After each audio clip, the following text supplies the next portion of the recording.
Hello and welcome. Thank you for joining us. We're broadcasting from the Thomas K. McKeon Center for Creativity, and I'm your host, Corey D. Taylor. My guest today is Deana Spyres. She's the author of this groundbreaking book. If you want to hear what it's like to go through trials and become triumphant in the end, then you come to the right place, so stay tuned because this is Up Close with Corey Taylor.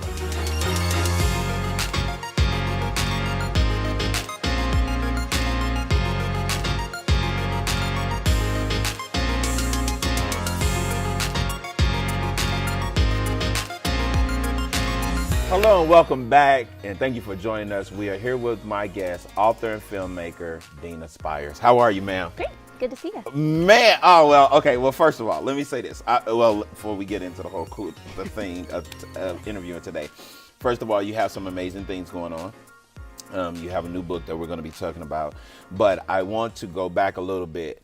I remember the first time I met you on the set of Rodney Carrington's If I'm the One You Ever Love. If I'm the only one. Yeah, if I'm the only one. I couldn't remember. And I was playing the 50 Cent character. And I was like, how does that work? Because I wasn't buff at the time. I'm not buff now. But I was like, how does that work? But you were so nice and so accommodating. And through a mutual friend, we came back connected again, and then I was like, yo, I would love to get her on this show. And then that friend started telling me about your book and all of that. And of course, I got a copy of your book, which we're going to talk about. It's awesome. But before I do all of that, I just wanted to say thank you so much for coming, because you have definitely been a person in my journey of doing filmmaking that I've looked up to, you know. So anytime I get a chance to see you, I'm pretty excited. So I'm not starstruck, but I'm excited. Okay, so with that being said, I got all that out the way. What have you been up to lately? Oh, probably the biggest thing was the book.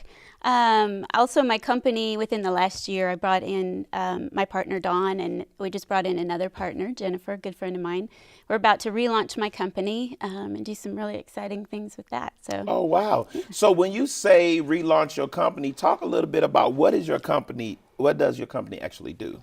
Well, as you know, I came from the film industry, worked on films and commercials, and so that's a part of me and who I am. I'm going to continue to do that. But my partners are also photographers. Dawn is also a videographer. So we're going to continue to do film and TV. We have a show concept we're working on that we need to get to the marketplace. But we also do photography, commercial. We're the official photographers for the Republican Party here in Tulsa. And we do a lot of corporate and headshots, things like that, and acting and modeling stuff. Okay, well, cool. So you have been doing what you have been doing in the film industry for how long now? You don't have to get a project. People be saying that to me. I was like, 15 years plus. Almost 30 years. Almost? So, are you serious? Yeah. Wow. So you started when you were like 12. Yeah. Okay. Well, I think that's so cool. But the reason why I was so excited about getting you here is not only because of your book, but also because of your experience with filmmaking. And, you know, a lot of times we always see the men in filmmaking, and it seems to be like so many other markets. It's dominated with men in filmmaking. And I want to go back to the whole Oscar situation where they were talking about there needs to be more diversity in the Oscars. And I know it was an ethnic thing, but it really wasn't just about ethnic. It was about even women having the opportunities that men had in film and being able to produce and being able to write. Kind of what has been your experience as a female filmmaker? That's a deep question. You know, racism is a big thing right now, but I would say even beyond that, there's sexism, there's ageism. You know, there's a lot of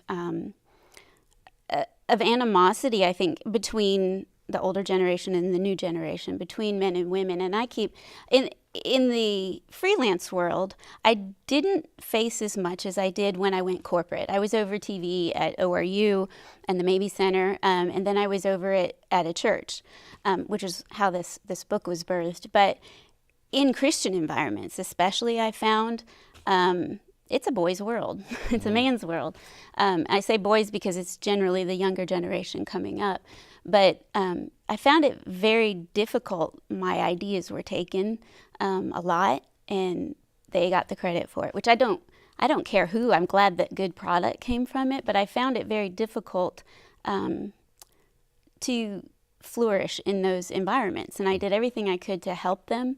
But as a woman, I think you have to work extra hard. You have to be politically correct at all times and do things a man's way. And you have to kind of chum around, and you gotta, I am not a man. Nothing about me is a man. So it's really hard for me to fit into the man clan or, the boys club. And that's so awesome because, yes, as being an African American and going out and acting and going out and dealing with the entertainment industry, there has been so much scrutiny when it comes to diversity. I remember one time, and I won't name the company, but my son, I took some pictures of him. We lived in Kansas, and I took some pictures of him, and it was in sunlight. So my son, he looked lighter than what he really was. So I sent the pictures down to an agency that I actually was already with. And they was like, oh my gosh, he's so handsome. Bring him down, do a look-see, let's let him audition and everything.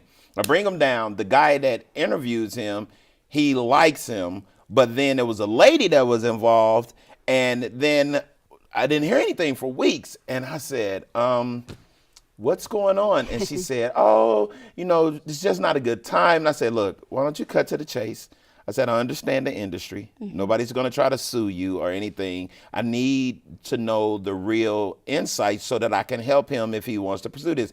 And she said, which was shocking to my wife, but not to me because I've been in the industry of entertainment for decades now. She said, well, he's not the kind of African American that we're looking for. And I was like, what? I was like, what does that mean? And she said, well, we're looking for the African Americans that are lighter. And then I was like, and then she sent me some pictures of the examples. And the examples that she sent me were children that were biracial. And so, and I sent the thing back. I say, you're really not looking for like African Americans. Just say you're looking for kids that are multi-ethnic or biracial. And then I said, it's all good. So needless to say, my son wasn't damaged. He still went on, did some things. He was pretty happy. So that is a very controversial thing that is happening in the entertainment world. But with the how can I say this? With the new school of young people being able to create pickup cameras, internet, and everything, that is changing the total trajectory to who's in and who's not in, because we're finding now that where mainstream Hollywood used to vet who could come in and who couldn't come in, now with the kids having Instagram, Facebook, and all of it, they can become their own celebrities. And guess what? Those companies in Hollywood need them now because these are the kids that have 1 million followers, 3 million followers, and blah, blah, blah, blah, blah. And now they are morphing into Hollywood, breaking all of the rules, even when it came to plus size modeling.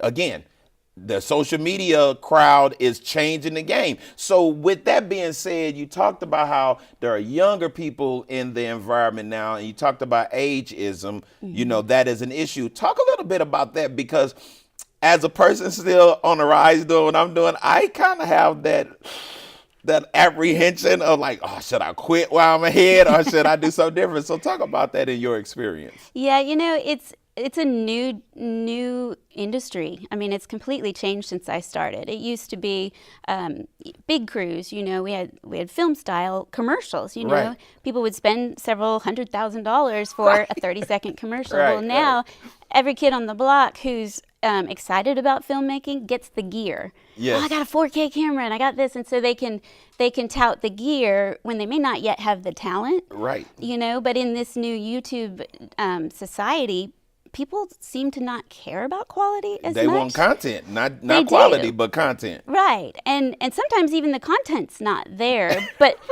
they're doing what they can just to get a name, Right. So the whole industry has changed, and same with photography, because both of them, a lot of companies are going in-house. They're hiring these young guns because they can get them cheap. They've got the gear, Right. And so everything about it has changed. But with photography, everybody's got a camera with the iPhones have cameras now. So everybody's a photographer because they got an iPhone. Well, that is so funny because I can remember one time I was living in Kansas, and my wife was like, hey, we got this photographer. She's going to be taking all of the Little League team's pictures.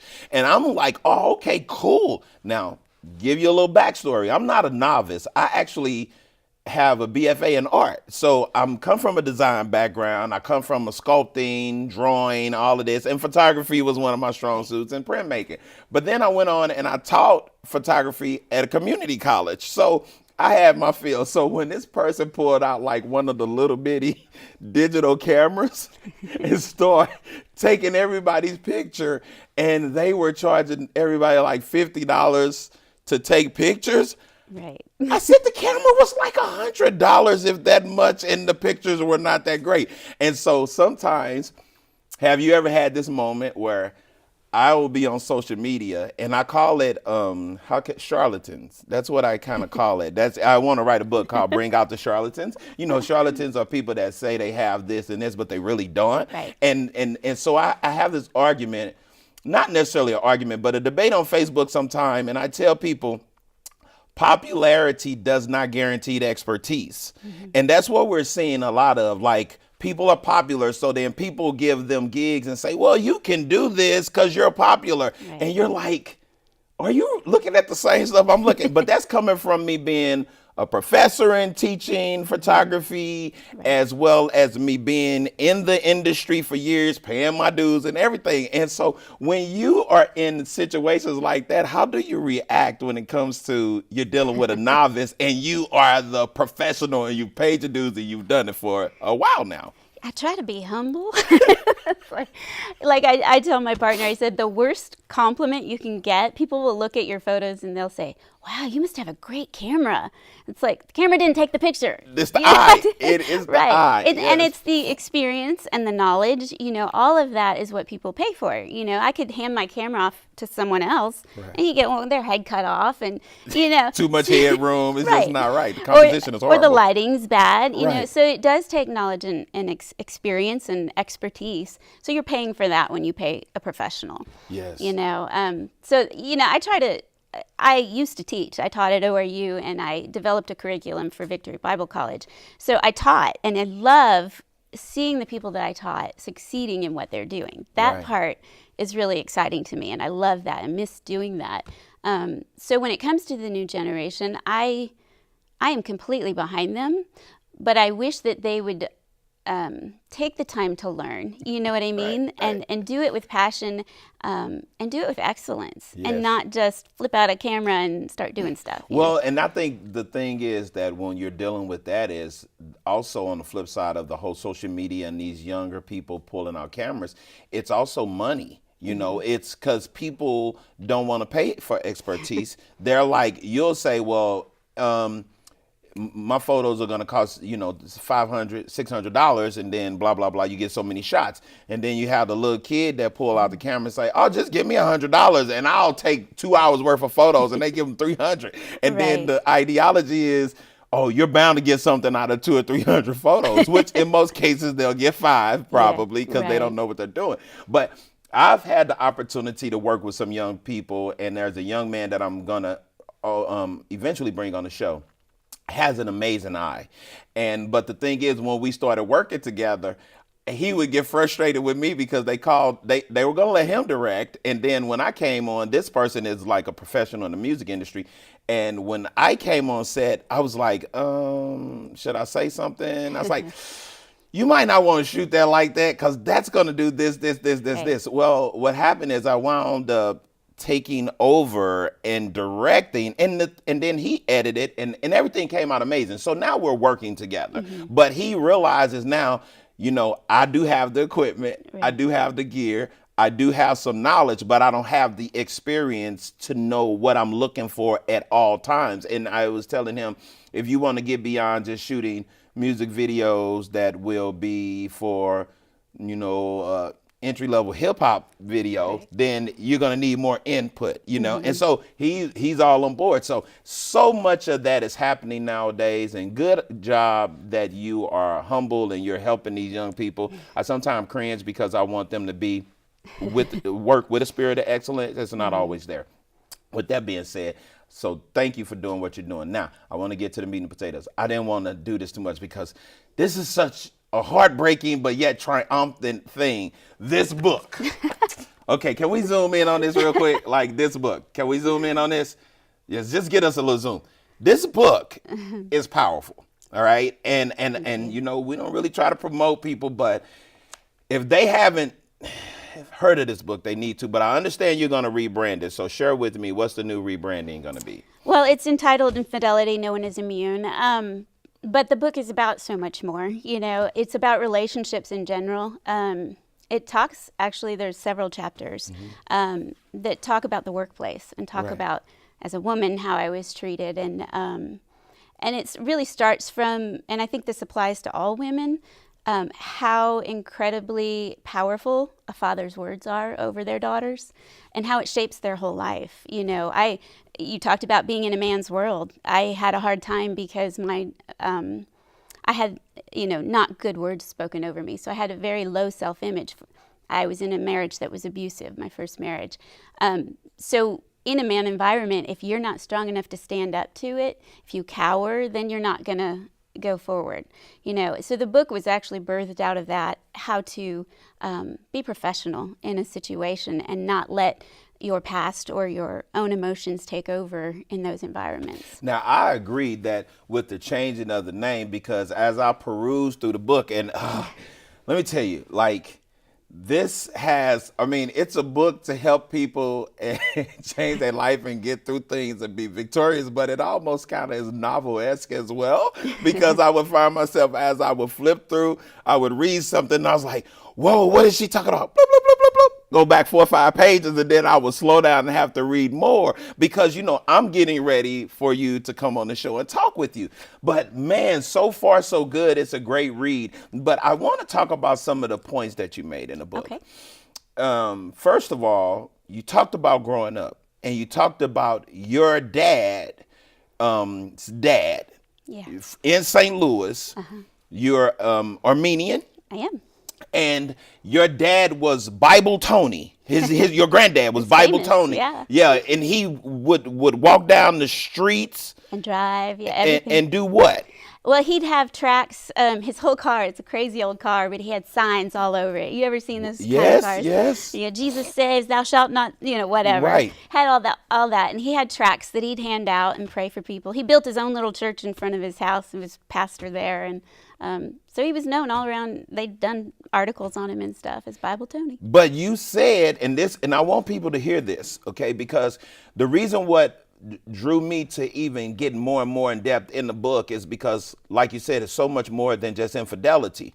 But you really talked about the root of long-term hurt and stuff that's been passed down from generation to generation, and that becomes gateways into going to so many different things. Like, for example, you said you were in an abusive relationship, and one of our past guests talked about how they escaped abuse, but her mom was abusive, but her mom was also abused. Right. And so here it is, I'm reading this, you talked about your granddad, Bible Tony, is a believer, but he would beat your dad because of he had 5 sons. Right. He would be abusive because he's trying to keep them on the straight and narrow. Talk a little bit about that. Yeah, I didn't witness it. Obviously, it was when before I came around, but he would beat them, a couple of them almost to death. You know, it was pretty severe. So there were a lot of trauma and hurts in all of my uncles. Not so much my youngest uncle, but the rest of them, you know, and they were hard men. My dad became a Christian later in life, and he was determined to change that pattern. You know, he'd spank me, like, you know, but he would never abuse us. He'd never be that way. I think his anger came out more in derogatory words, which is sometimes worse than physical abuse because it's a wound people can't see, and it's a wound that doesn't easily heal like physical wounds do. But you said, and if I'm correct, you said, you know, my father never physically abandoned me, but he did abandon you. You felt emotionally. Yeah. So what do you mean when you say that? And we got some tissue here because I know when I was reading it, you were like, even as I'm writing this after the fact, 6 some years later, tears are welling up in my eyes. So I know that's a hard thing because I'm writing a book called Losing Everything. And my first chapter was about my dad, who was never there. And even though he's been gone for like 5 years and I never really knew him, it still hurt. I still cried. So talk a little bit about your dad and that feeling of abandonment. It does. He was in ministry. He wasn't really there for us. My mom was there. They had a business. They worked out of the home, and my mom did most of the work. My dad was at restaurants all day thinking, and he was in the deliverance ministry. So he would do other things, but we never went on family vacations. He wasn't present. He wasn't emotionally present. And I don't know that he really knows how to be. Growing up, being abused, you don't learn a lot of communication, kind of things like that. So I was never able to open up to him. We were never really close. His way of showing love was to buy things for you, and he still does that. He's a good man, and he's a godly man. Just there's no connection there. We'd never had the chance to get close because of those things.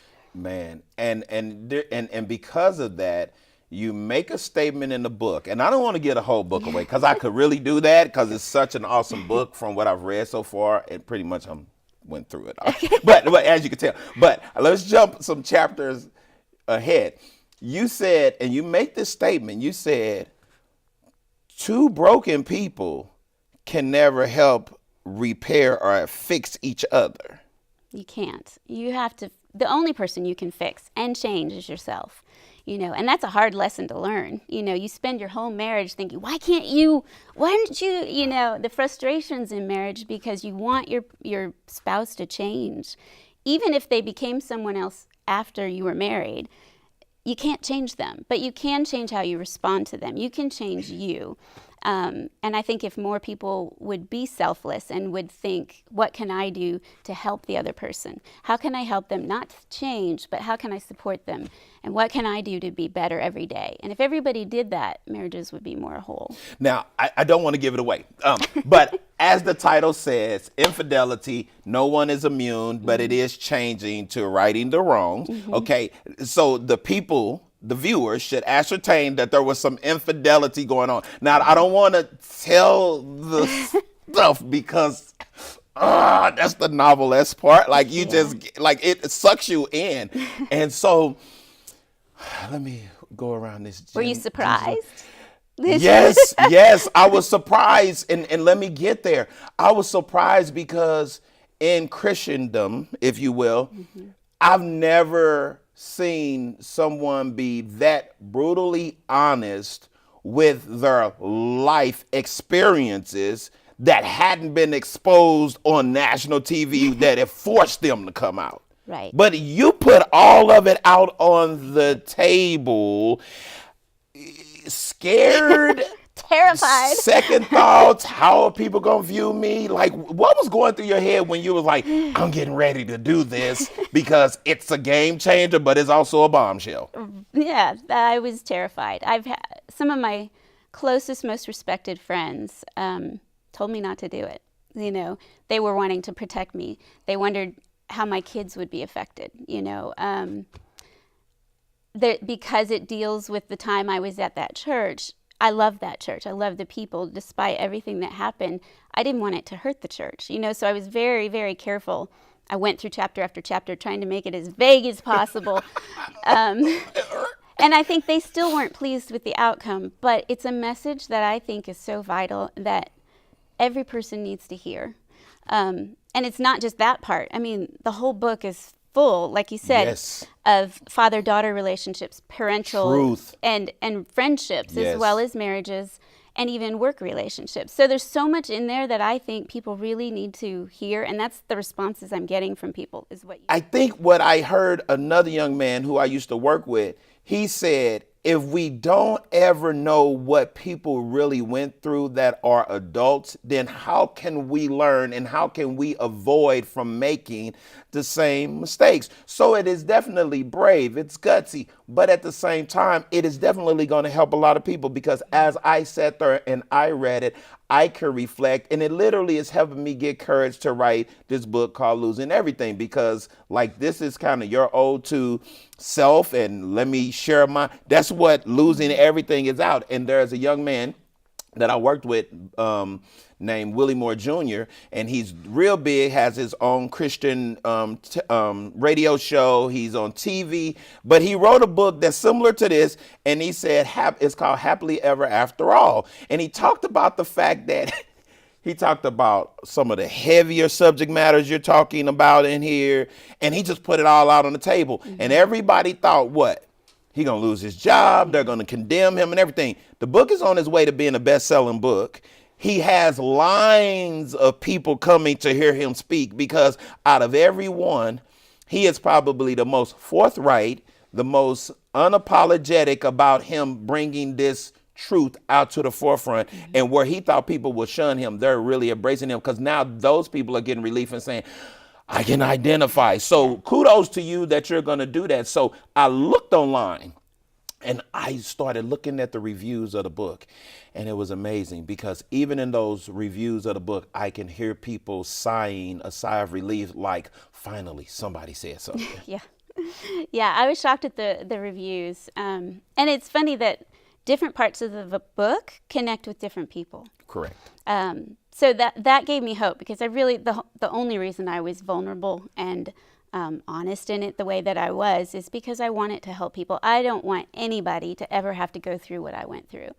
And I see people all around me going through it.